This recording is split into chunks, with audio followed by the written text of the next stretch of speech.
Hari ni saya ada abang polis. Ini betul-betul polis punya. Okey, dia datang makan king crab dekat sini. Okey, kita nak pergi jumpa. Ini salah satunya. Abang, apa khabar?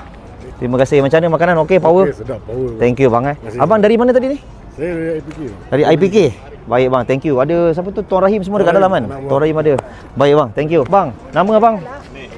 Ini kita ada big boss besar, puan. Besar. Kita ada besar daripada Bukit Aman. Puan, tadi baru lepas makan king crab, makan durian pula. Macam mana bang rasa dia? Baik tak? Baik bang, ada tak apa tu ucapan selamat hari raya bang? Okey, saya ucapkan selamat hari raya kepada semua. Datanglah ke nasi lemak lobster JB, memang terbaik. Baik, terima kasih banyak. Terima kasih banyak. Baik. Assalamualaikum tuan, daripada mana? Tuan makan durian lagi tuan? Dari Lahad Datu ni. Dari Lahad Datu. Ini first time makan durian ni. Waduh, durian Johor. First time. First Okey, time. tadi dah makan sepi nasi lemak, king crab, macam mana tuan? Oh, sedap. Sedap bang Sedap. Ada tak pesanan untuk orang Lahad Datu bang? So kalau ada orang Lahad Datu datang ke Johor, singgahlah dekat ni. Nasi lemak lobster. Lobster JB ni. Memang Baik, sedap. terima kasih Terbaik. banyak. Baik. Assalamualaikum tuan. Okey, bersama dengan saya kita ada OCPD daripada Pontian. Pontian, ya, betul. Masya-Allah, Pontian. Pertama kali datang sini, Yes, first time. ada terasa macam nak repeat? Rasa puas tak makan king crab tadi tuan? Macam nak repeat besok lagi Tak puas sebab video ni Sedap, kalau naik terbaik. nanti orang rumah tengok, saudara mara tengok Betul, nanti kan. Memang terbaik. Isi manis semua sedap. Sebab ada Okey potong. potongkan tu yang Okey baik. potongkan kan. Okey, tuan Heng macam mana? Okey.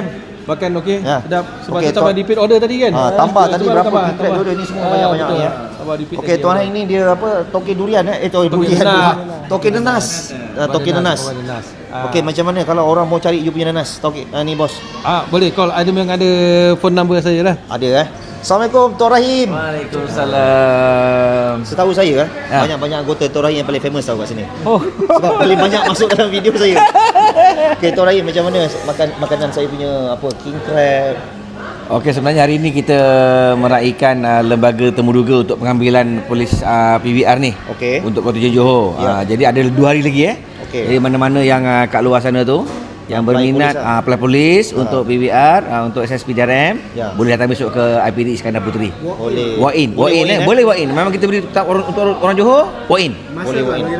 Masa 7.30 dah sampai. 7.30. Pagi. Untuk besok dan lusa IPD Iskandar Puteri. Untuk app yang terkini ni yang kita ada ni, app Volunteer Smartphone Patrol. Jangan lupa Volunteer Smartphone Patrol. Okey. Yang pertama sekali untuk buat aduan, sebarang maklumat jenayah, sebarang maklumat masalah dan juga harta benda kecurian dan sebagainya boleh salur dulu untuk boleh bergambar, video dan juga teks. Yang kedua nak balik kampung, hantar ke VSP. Okey, so untuk masuk lepas rodaan. ni dah tak